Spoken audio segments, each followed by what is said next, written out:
Olá, querido Ivan, tudo bem? Como é que estamos?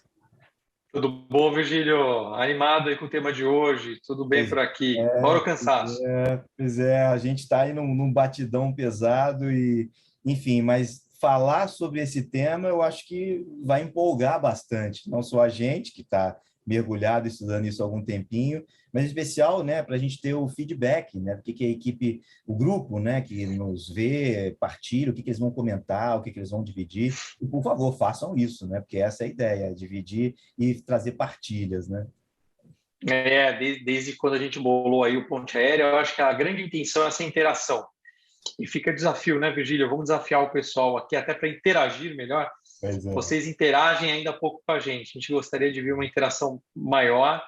Um dos motivos que a gente hoje no nosso Ponte Aérea, a gente tem a Andrea Paim, né, que é super, né, assistente em toda a programação e ela reforça muito essa questão da interação, né, não só a questão científica também por trás, né, do Ponte Aérea.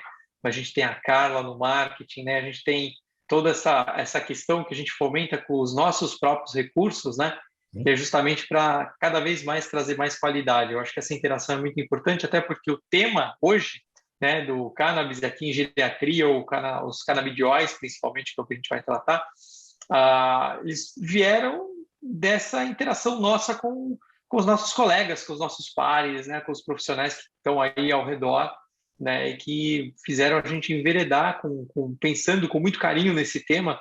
Você aí está entrando na pesquisa, né, propriamente dita nessa área. Eu seria um cara prático aí na questão da prescrição e do estudo autodidata, vamos dizer assim, né, com relação à minha curiosidade com relação ao tema, né? Então a gente sente que há uma demanda expressiva, né, com relação à discussão científica e prática, né, e aberta com relação a esse tópico ainda controverso, mas empolgante. Não, e aí foi muito daquilo que a gente comentou na chamada, né? Quando a gente pensou, né, Ivan? Porque assim, a gente estuda e muitas das substâncias que nós utilizamos hoje na nossa prática clínica, elas vieram a partir da observação de efeitos terapêuticos. Vamos pensar na morfina, papoula, vamos pensar de digitalis purpúrea, vamos pensar de uma série, sabugueiro, né, o AS, ácido acetil salicílico, na verdade, já iniciando essa nossa prosa, né,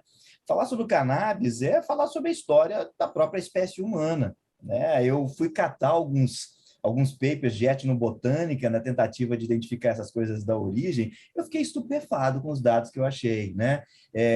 Depois eu vou pedir para a Andrea, né? A gente coloca as referências, tem alguns papers, por exemplo, falando da história da difusão da cannabis na pré-história, em especial no mundo ocidental, né? Em toda a Europa. Isso nós estamos falando de 4.000 anos atrás, né?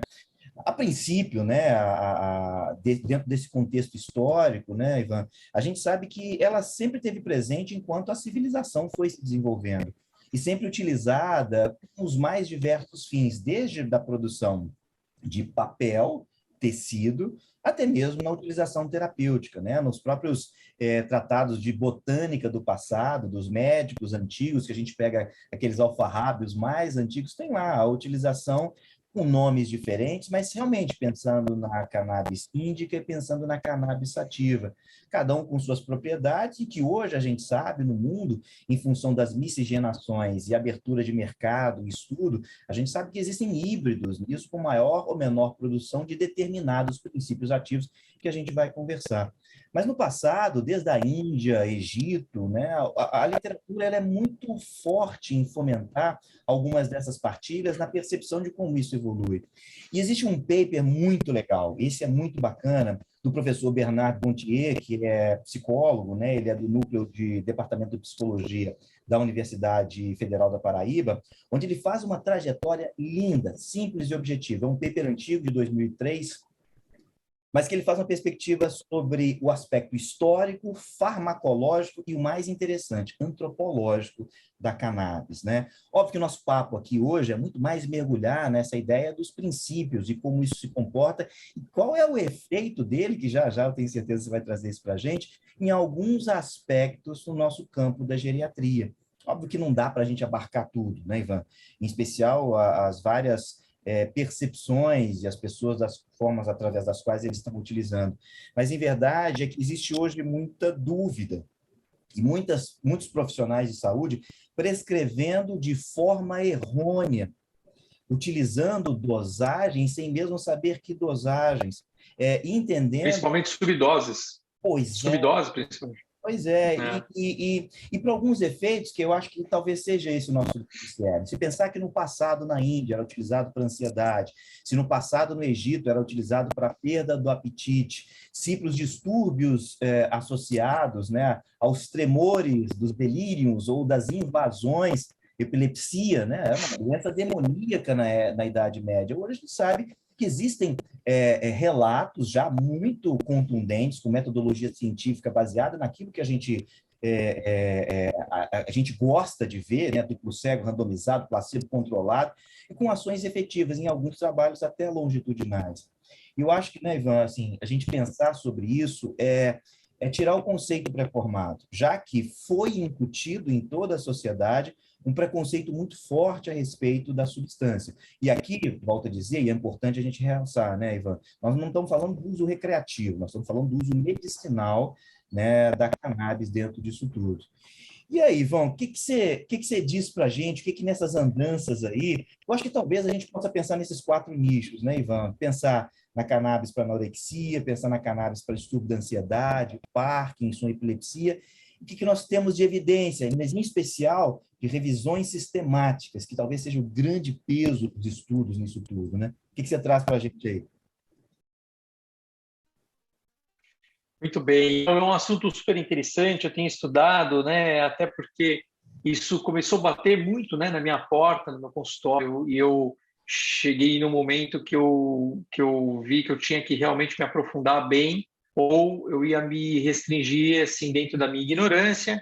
E a partir do momento, Virgílio, que eu acho que todo mundo anda passando, né, por essa fase, né, em algum momento, eu comecei então a ouvir relatos em que eu não conseguia entender a evidência por trás daquilo. Então, ficava alguma mensagem que aquilo era quase algo mágico, né? Ou alguma coisa assim, quase de uma bênção que o indivíduo recebia e falava, não, a dose é esta. O mundo grego, né? E aí Higiene e panaceia para eu tudo, acho... né?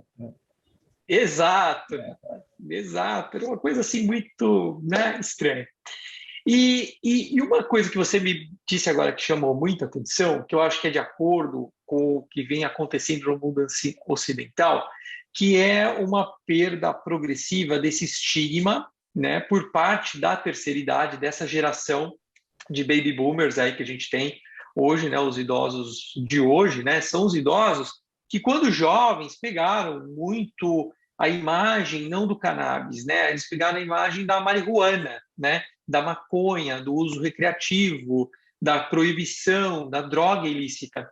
E aí, quando isso se transforma numa via de possível intervenção terapêutica, eles estranham.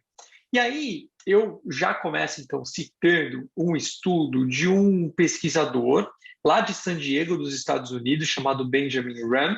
Ele é um geriatra especializado em medicina paliativa e ele publicou em 2021 no Journal of the American Geriatrics Society um breve relato sobre a queda da visão preconceituosa entre 2015 e 2019, que é um survey, né, uma avaliação, né, da ideia de uma população, e ele percebe uma queda aritmética, né, bem aí expressiva, algo em torno de quase 20%, de queda do estigma da prescrição de canabidiol ligado a uma imagem de algo ilícito, né? E aí a gente começa então a se perguntar o porquê, né, desse movimento, se é uma questão puramente midiática ou se realmente é uma questão que tem algum tipo de embasamento. E aí eu volto para a mesma revista, né, a Journal of the American Geriatric Society, e eu vejo lá um estudo muito interessante, publicado pelo Kevin Young, com Y, né, intitulado assim, Cannabis, an Emerging Treatment for Common Symptoms in Older Adults. Esse é um artigo muito citado, na verdade, nessa literatura, em que, traduzindo ali, então, o título dele, ele falava assim, cannabis, né, um tratamento emergente para sintomas comuns em idosos. Um artigo simples, mas muito interessante, em que ele faz aí uma avaliação geral numa unidade ambulatorial de quantos pacientes, então, eram usuários de canabidiol, né? Ele se surpreende com 15% de usuários, sendo que metade desses 15% eram usuários regulares, usuários com base diária de prescrição. E uma outra coisa que foi surpreendente é que 3/4, olha só, 75% dessas pessoas associavam benefício com o uso do canabidiol. E nesse estudo do Young, eles identificaram que vamos dizer assim, os 3 maiores usos do canabidiol nessa população idosa seria dor crônica, insônia e ansiedade, tá? Então, basicamente, 60%, 24% e 20%, respectivamente, tá? Então, isso foi talvez um dos primeiros estudos que me chamou muito a atenção quando eu comecei, então, a olhar, né, com mais carinho para o canabidiol em geriatria. E se a gente for ver, Virgílio, eu queria... Ivan, é um artigo agora de 2020, né? É muito recente, nós estamos falando de um conhecimento que está nascendo enquanto a gente está discutindo aqui, né? Super, super recente. A gente está falando, nós vamos falar tudo aqui, coisas de 3 anos para cá, o que é muito interessante, né? Ver o crescimento de alguma coisa nova, né? E uma coisa que eu queria dividir com você, e eu queria até saber a tua opinião, assim, na prática da geriatria, a gente tem uma dualidade terapêutica diária. Eu tenho dor crônica, ok, então eu dou analgésico, eu tento tratamentos não medicamentosos, bom, isso entra em falência em mais de 50%, e aí qual é a segunda alternativa? Anti-inflamatórios? Não. A gente vai dar, então, opioides leves, e aí a gente vai escalonar esses opioides com os analgésicos, com as terapias não medicamentosas, e aí a gente entra numa prescrição que tem um risco terapêutico enorme. Estamos falando aqui de risco aditivo, quedas, intoxicações, né, ou interações medicamentosas. Vamos falar de depressão, vamos falar de ansiedade? Primeira linha de abordagem, né, psicoterapia ou psicofarmacologia com antidepressivos. Novos problemas aqui, né, aumento de risco de quedas, hiponatremia, dispepsias, né, tonturas, dores de cabeça, entre tantos outros distúrbios. Vamos falar de insônia, né? Análogos benzodiazepínicos, por exemplo, Zolpidem, toda a sua família de Z-pinóticos, benzodiazepínicos leves. Bom, N problemas, quedas, alterações cognitivas, né? Lentificações cognitivo-motoras. Ou seja, eu citei aqui 3 exemplos, eu poderia continuar falando, de situações corriqueiras na nossa prática e que, quando a gente translaciona do paciente adulto mais jovem para o paciente adulto mais idoso, esses remédios nos deixam muito mais preocupados por questões de interação, polifarmácia e os efeitos adversos que são mais prevalentes nessa população. A gente vai ficar muito estressado. E nós estamos falando de coisas muito comuns: dor, insônia, ansiedade, depressão. E o mais grave, que mesmo prescrevendo estas medicações, que são aprovadas, né, na sua origem, elas se demonstram insuficientes em muitos casos, demandando, então, algum tratamento, no mínimo, adjuvante. Então, esse ponto é muito importante, em que, já falando das nossas evidências, em que para a geriatria, Virgílio, é muito pequena, tá? Eu já vou introduzir a melhor evidência que a gente tem em geriatria, as evidências em ensaios clínicos, muito rapidamente aqui, mas eu já, então, introduzo a ideia que a gente tem muita pouca evidência, o grau de evidência é baixo, né? E uma coisa que a gente pode olhar para revisões sistemáticas, eu vou citar depois, com pacientes adultos gerais, que existem lá os idosos no meio, mas não são, de longe, a maioria, mas as grandes aprovações iniciais do uso do canabidiol, principalmente, né?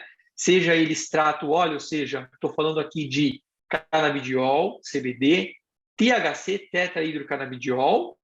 Estou falando de canabidióis sintéticos, que, ao contrário aqui do Brasil, nos Estados Unidos é a primeira linha terapêutica, né? Então, lá realmente, nos Estados Unidos, as grandes prescrições, elas são de dronabinol, nabilone, Nabilon, como eles falam, nabixamol, nabixamol, que são sintéticos basicamente de tetrahidrocannabinol, THC, sendo o último, o nabixamol, um mix entre THC e CBD, né? Então, ele é um sintético misturado.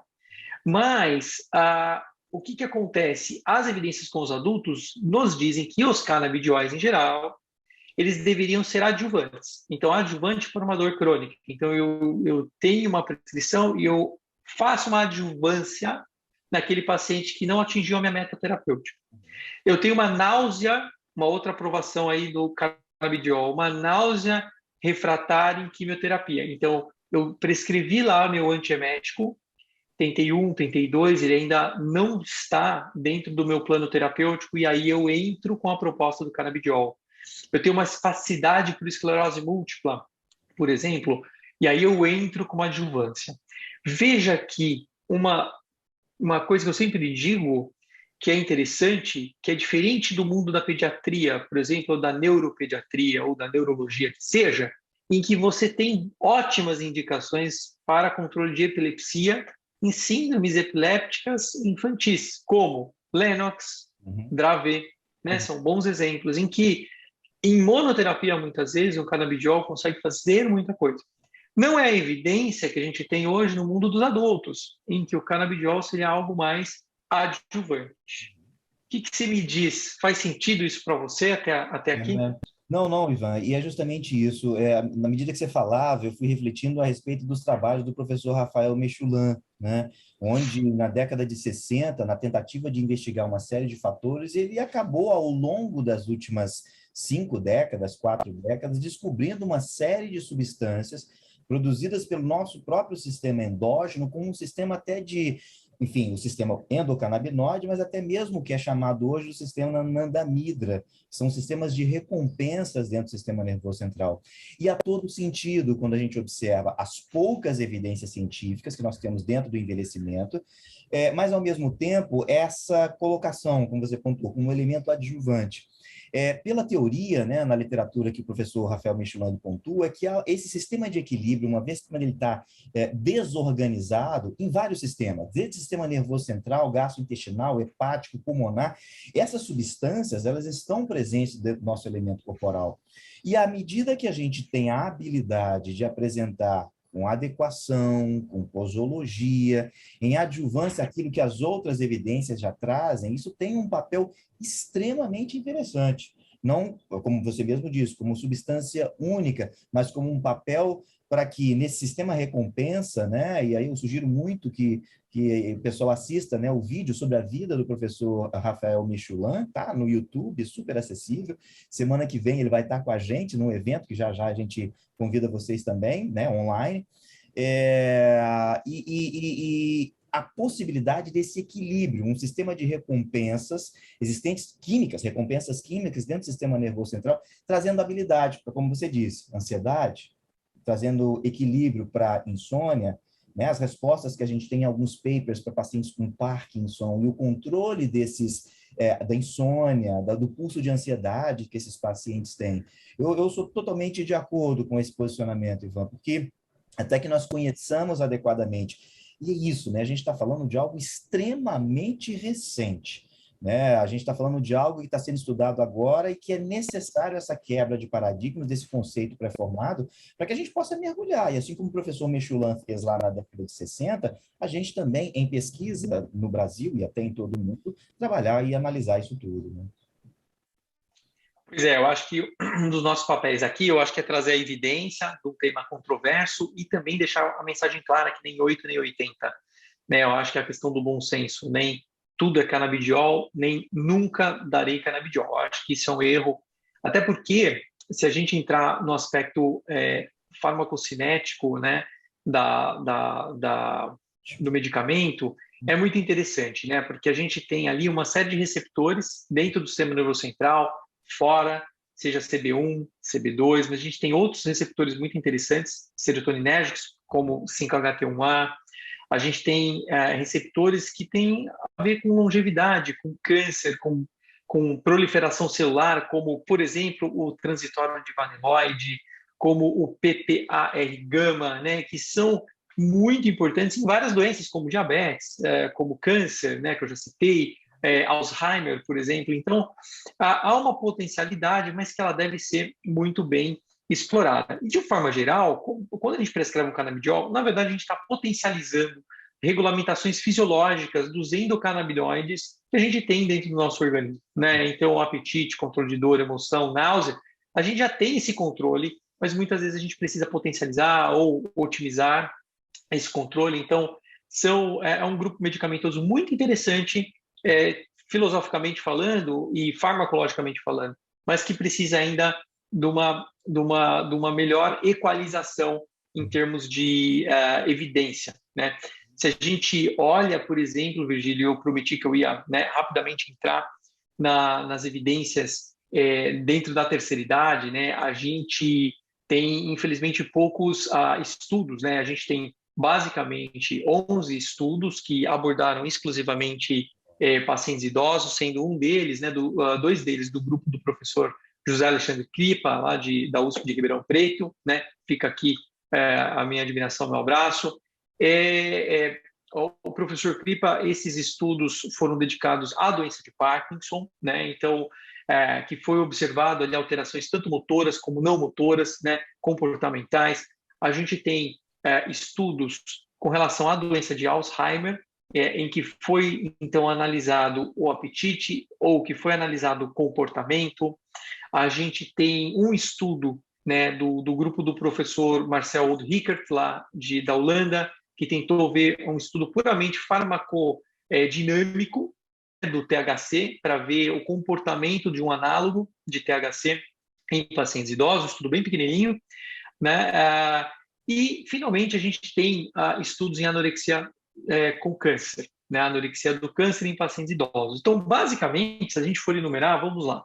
São 11 estudos. Desses 11 estudos, nós temos Parkinson, nós temos controle comportamental de Alzheimer, nós temos controle de apetite em Alzheimer e em pacientes com câncer. Então, basicamente, a gente tem esses 3 braços em que são ensaios clínicos bem feitos, né? E que, na nossa conclusão, já de início, achados mistos, ou seja, algo positivo, algo negativo, em que a gente não consegue, se a gente fosse tentar fazer uma grande meta-análise em rede aqui, né, de canabidiol em geriatria, a gente teria possivelmente uma tendência de um achado aqui altamente controverso, né? Se a gente olhar, né, o que vamos dizer assim, fora, né, dos ensaios clínicos, né? Então, se a gente olhar assim, o que a gente tem saindo um pouco, né, dos ensaios clínicos, eu acho que a gente tem outras evidências, né, que são muito interessantes, né? Então, aqui eu queria citar, por exemplo, 2 estudos que eu acho que valem a pena a gente olhar, né?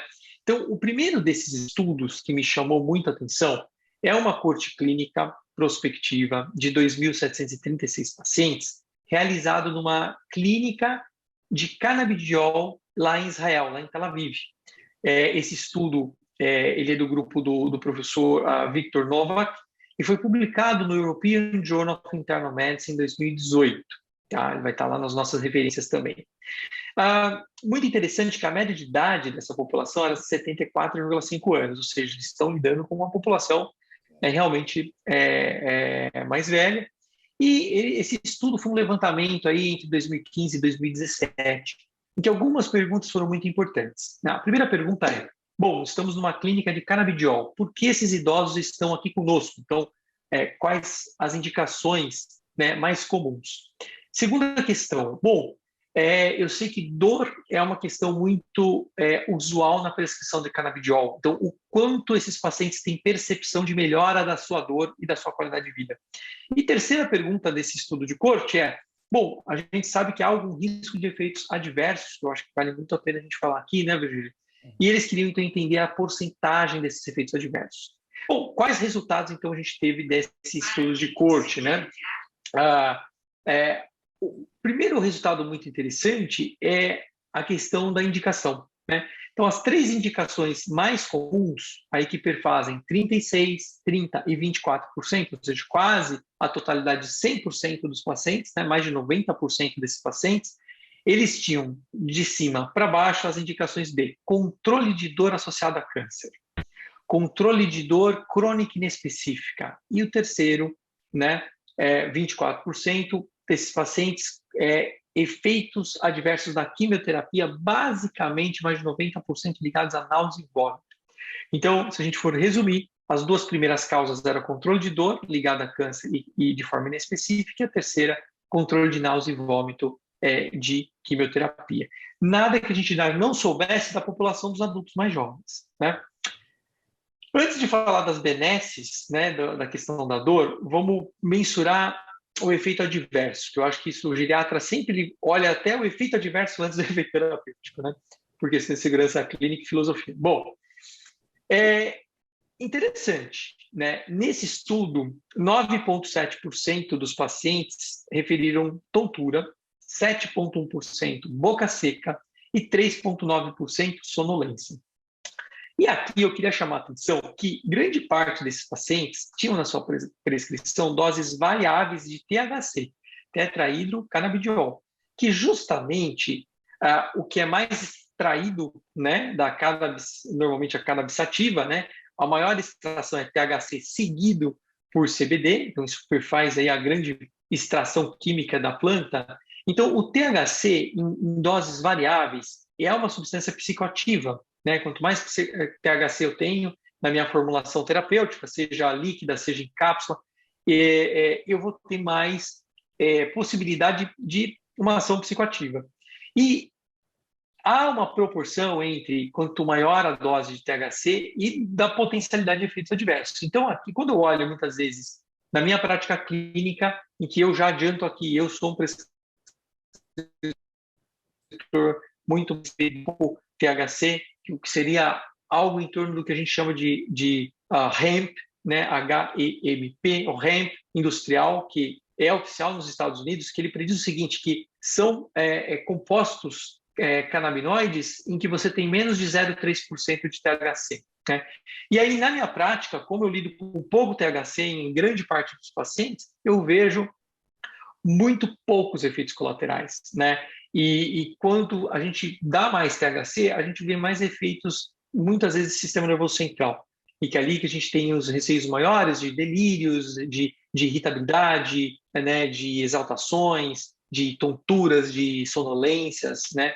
Então, eu acho que isso fica na nossa observação. Falando do desfecho de dor, e isso eu acho que talvez foi o segundo estudo, né? Que me encantou muito quando eu comecei a estudar canabidiol em geriatria, foi que eles tiveram, né, uma redução da mediana de 8 para 4. Eles reduziram 50% a dor desses pacientes. E o detalhe, a maior parte continuou usando opioides, mas quase 20% desses pacientes pararam ou reduziram os seus opioides, sendo que, de forma muito impressionante, 90% dos pacientes referiram que após a prescrição do canabidiol, eles tiveram uma melhor qualidade de vida. Tá? Então, isso é um ponto, né, Virgílio, muito importante para a gente. Você concorda? Não, e assim, é o que os trabalhos anteriores, até em populações mais jovens, mostram, né? A minha experiência é muito parecida com a sua, onde eu utilizo muito mais o CBD do que o princípio ativo do THC, apesar de, na literatura para jovens, a gente ter uma evidência, mas nós estamos falando de geriatria, mas os papers, existe uma revisão sistemática no European Journal of Pain, do grupo da Alemanha, acho que é o professor Hauser, onde ele fez essa revisão, grande revisão sistemática, mostrando que, assim, a intensidade da dor, a complexidade da dor, né? Eu acho que a gente está falando disso tudo, mas o que é mais legal nos estudos em jovens é que a qualidade de vida, são quase todos os estudos, e é o que a gente vai conduzir aqui, provavelmente no Rio, associado a indicadores de qualidade de vida, porque a melhora, ela não se faz exclusivamente pelo alívio daquele sintoma, mas o paciente tem uma percepção diferente. É anandamidra, é sistema endógeno, é compensação, é o que a gente precisa estudar, né, Ivan? E é isso que você está dizendo. Com certeza, é claro. É placebo? Não sei, né? Eu acho que, mas como você bem disse, eu acho que as pessoas têm que ter esse olhar gerontológico. Por que que a gente se interessa por canabidiol? Porque para um geriatra, para um gerontólogo, é muito além de você ter, por exemplo, a melhora da dor. É você ter uma redução da polifarmácia, do risco terapêutico, da sua qualidade de vida está melhor, né? Então, a gente analisa uma coisa muito mais holística do que alguma coisa mais assim, cirúrgica, do tipo assim, extrair o tumor ou não, ou dei o antibiótico e a febre sumiu. A gente vê uma coisa muito mais, né, holística, porque a terceira idade ela tem aí diversos desafios diferentes, né, sociopsicológicos, econômicos, médicos, né, dentre tantos outros, né. Agora, uma coisa, Virgílio, que eu acho que a gente não pode deixar de discutir aqui com os nossos colegas é aquela lenda até que eu já anunciei antes na nossa chamada da aula, que dar canabidiol é tranquilo, né? É que nem tomar água. Cuidado. Então Ótimo. vamos às evidências, né? A gente tem uma revisão sistemática e meta-análise chamada Efficacy and Safety of Medical Cannabinoids in Older Subjects, Systematic Review. Foi publicado no Aging Research Review em 2014. Então, olha quanto tempo a gente já tem isso. De novo, pelo grupo do professor Marcel Oldrichert, lá da Holanda, e que, sinteticamente, eu poderia simplificar o resultado da seguinte forma: 36,7% de efeito adverso reportado quando comparado ao placebo, tá? Em 6 estudos clínicos, né? Naquela época, vistos, né? Esses estudos, então, se extraiu, né? Os pacientes idosos e se viu, então, 36% praticamente de efeitos adversos. Bom, então a primeira mensagem: cuidado.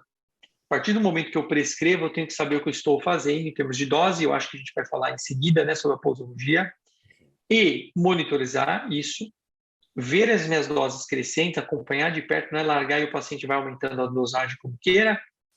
E a boa notícia é que, apesar desses 36%, basicamente, raro a gente vê abandono de tratamento pelo Uhum. efeito adverso. Então, a gente estima que esses efeitos adversos eles sejam percebidos pelos pacientes como ou algo transitório, ou algo leve, ou algo tolerável, perto do benefício que ele está adquirindo. Mas eles existem. E a gente tem que lembrar que existem idosos complexos, que são aqueles idosos com transtornos cognitivos, com fragilidade, com disfunções funcionais, alterações de mobilidade, polifarmácia, multimorbidade. Esse é o que a gente imagina como idoso complexo. Então, ali há a chance de interações medicamentosas, a chance de efeitos adversos que podem ser maximizados pela condição clínica ou pela prescrição desse paciente. Isso a gente não pode negar, não pode ser irresponsável e não olhar para isso. Mas eu acho que essas são, talvez, aqui a síntese das grandes evidências que a gente tem em geriatria, né? Você concorda? Não, pois é aquilo, né? Assim, o que hoje, à luz da ciência, nós temos é esse conjunto de dados que dão para a gente, baseado nos jovens, uma certa segurança. Mas, como você mesmo pontuou, Ivan, assim, a fisiologia do envelhecimento é diferente, a alteração das estruturas enzimáticas e receptores do nosso corpo, ela sofre modificações, e até os efeitos e a observação. É muito bom a gente ver em indivíduos isolados uma melhora clínica, como muitas das vezes a gente vê na nossa prática clínica, o potencial de tirar um clonazepam de um idoso de doses elevadas e colocar a cannabis com efeito de forma lenta e gradativa, trazendo um benefício. A gente sabe que, apesar de nós não termos tantos estudos ainda com a cannabis, mas os efeitos que o benzo vai trazer para esse nosso paciente são horrorosos, né, e catastróficos, como você muito bem sinalizou, com a questão da iatrogenia. Mas o fato é que a observação, ela diz para a gente que a gente tem que mergulhar mais, não é simplesmente entender que essa planta está sendo falada, discutida, muitos cursos caríssimos em cima dessas questões. Obviamente, o conhecimento ele está sendo partilhado. Volto a dizer, o professor Michulan, né, as suas 9 décadas de vida, está ativo, está produzindo, está escrevendo, acessível e dividindo a informação. Acho que o nosso grande papel é fomentar o que hoje existe de clareza e quais os passos que a gente vai seguir, porque esse talvez seja um ponto interessante que vale a pena você comentar, Ivan.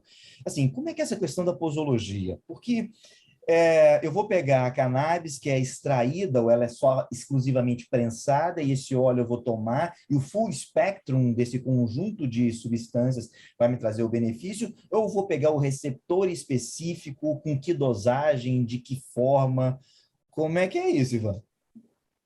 Pois é, essa eu acho que era a minha questão prática quando eu comecei a prescrever, né, canabidióis. Eu acho que aqui a gente tem que ser muito objetivo. No Brasil, a gente tem basicamente extratos CBD, THC, então é onde eu vou me focar.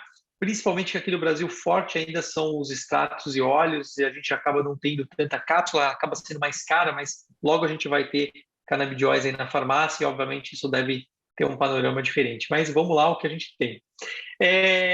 Baseado nisso, Virgílio, e respeitando as evidências, eu gosto muito de uma publicação que é uma recomendação de consenso de dose e administração de cannabis medicinal para tratamento de dor crônica.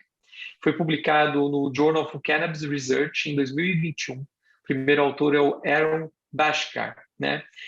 E eu gosto muito dessa publicação, olhando a sua figura 3, né? A figura 3 ela refere que é um protocolo conservador, né? E quando eu li a primeira vez esse estudo, eu falei, pronto, aqui é do geriatra, né? Se tivesse a figura 4 ultra conservador, acho que a gente já começava até dali. Mas o que é interessante é que esse paper é um consenso baseado no método Delphi, ou Delphi, Sim. em que uma série de especialistas vão lá e deram as suas opiniões práticas, né, do que eles fariam à luz das evidências atuais, né? Então, basicamente, o que eles recomendam é que a gente comece uma prescrição baseada em CBD, né, então em canabidiol puro, em torno de 5 a 10 miligramas por dia, e que a gente vá olhando, acompanhando a evolução terapêutica crescente a cada 2 a 3 dias, ou seja, aumentando devagar. Esse aumento do devagar, aumentando devagar o quanto, né? 5 miligramas, tá? Então você começaria aí com 5 miligramas, 10 miligramas, e você vai aumentando gradativamente a cada 3 dias.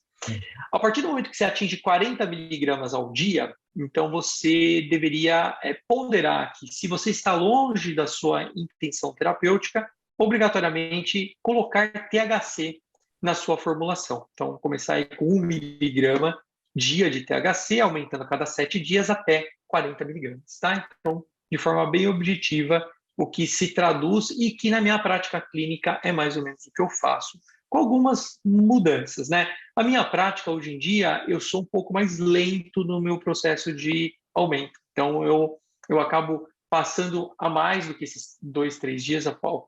Tenho dias ali de 7, 8 dias para eu fazer esse aumento. Uma outra coisa que é a minha visão muito particular é que a gente não tem estudo de biodisponibilidade do canabidiol, né? A gente tem alguns estudos de farmacodinâmica, mas ainda de biodisponibilidade ainda não tão claros. O que a gente sabe é que o tempo de ação terapêutica ele gira em torno aí de 4 a 6 horas, né? Então, eu acho muito difícil a gente dar essa substância uma vez ao dia, né? Na minha prática clínica, hoje dá 2 vezes ao dia. E aí eu divido, então, essa dose. Então, por exemplo, o que eu faço na minha prática clínica? Quando eu começo, por exemplo, um tratamento de uma dor neuropática, né? Eu começo assim, 5 miligramas de CBD, basicamente com pouquíssimo THC, menos de 0,3%, 2 vezes ao dia, né? Com alvo, por exemplo, de 20 miligramas 2 vezes ao dia, né? E aí, se você tem um bom fornecedor, né, da substância, você usa, né, um extrato que tem muito claramente a miligramagem por gota, por exemplo. Então, você consegue facilmente calcular, né, o que você está fazendo. E para que eu uso, né, o canabidiol? Eu uso para dor neuropática como adjuvante, eu uso em adjuvância para náusea refratária, em quimioterapia, eu uso para agitação, para ansiedade, para paranoia em demências, eu uso para ansiedade, né, em pacientes sem demência, né? Então, isso é muito interessante, ou pela escolha do paciente, ou por mais experiência com psicofarmacologia habitual, ou até com adjuvante, né, a um tratamento em que a gente já está ali em 1, 2 opções e que a gente não atinge ali um espectro de remissão, a gente atinge 60%, 70%, até 80%, mas ainda sobram sintomas e muitas vezes é interessante a gente pensar nisso, só que com doses aí, obviamente, muito maiores, que chegam aí a 100, 300 miligramas de CBD. Doença de Parkinson, muitas vezes, principalmente a questão comportamental, que a gente acaba tendo muitos quadros de delírios, alucinações, sintomas depressivos, né, em pacientes com transtorno parkinsoniano primário, né, e que mais ou menos eu mantenho esse alvo em torno de 40 miligramas ao dia, muitas vezes. E, finalmente, a anorexia do envelhecimento em doses um pouco menores, né, até 20 miligramas por dia. Então, basicamente, é o que eu faço.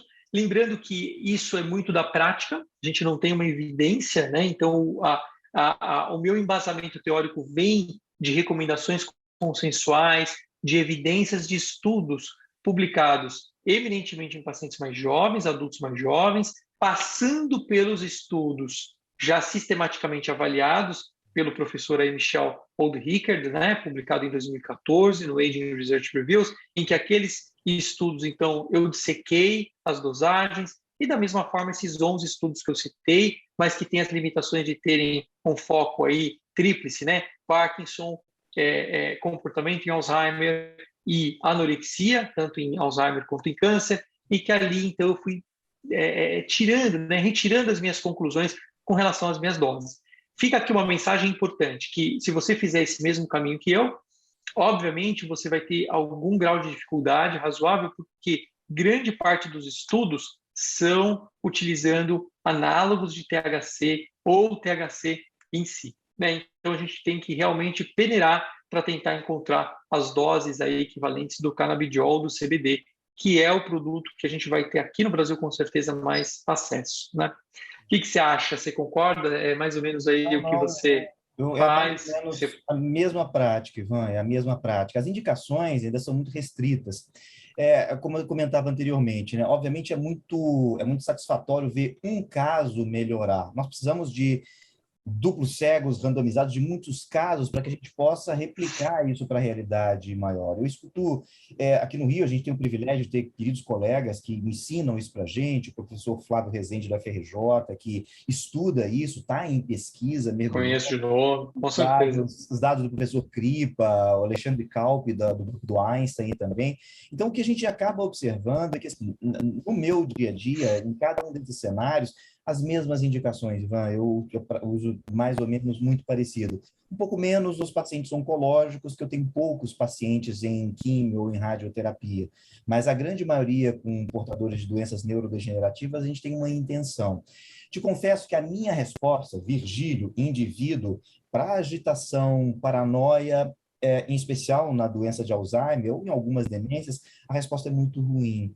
Eu não tenho uma boa resposta. Estou falando de uma coorte de, sei lá, 30, 20 idosos, minha observação. Obviamente que a gente precisa ir desse randomizado duplo cego para a gente poder fazer inferências para a população como um todo. Pode ser o meu viés, a minha posologia está errada. A gente segue o protocolo da Califórnia, né? Muitas das vezes, a Universidade da Califórnia, que a geriatria faz, start low, go slow, atingindo esses alvos terapêuticos 40 miligramas. Isso é importante, né, essa clareza, porque, obviamente, existe toda uma quebra de paradigmas sociais, né, associadas à própria cannabis e os benefícios. Mas como você mesmo comentou, Ivan, não é igeia e não é panaceia, como na mitologia grega isso é trazido para a gente.